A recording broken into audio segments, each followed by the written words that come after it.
Жамандықтардан қорғану үшін оқыла тұрған дуа. Бисмиллахир-рахманир-рахим. Азрети Абу Хурайра радиаллаху анху, Азрети пайғамбарымыздың Мұхаммад саллаллаху алейхи вассалам мындай дегенін айтады. Кімде-кім күн батқан соң Духан сүресін башынан аяғына чейін, Ғафир сүресінің алғашқы 3 аятын жана Аятал Курсине оқса, таң атқанға чейін, ал эми бұларды ерте менен оқса, кеш кіргенге чейін ар қандай жамандықтардан қорғылады. Тирмизи.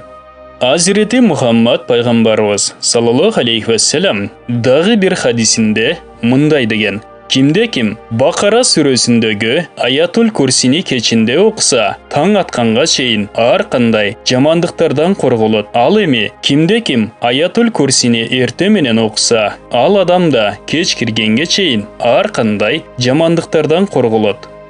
Насаи.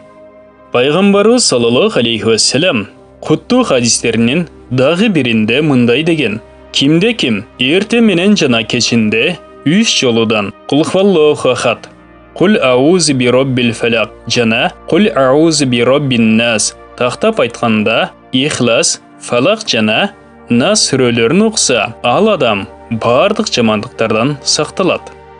Бұл баян ең сүйікті пайғамбардан ең пайдалы дуалар китебинен алынды. Урматтуу мусулман бир туугандар, биздин Икро Медиа каналыбызга катталыңыздар.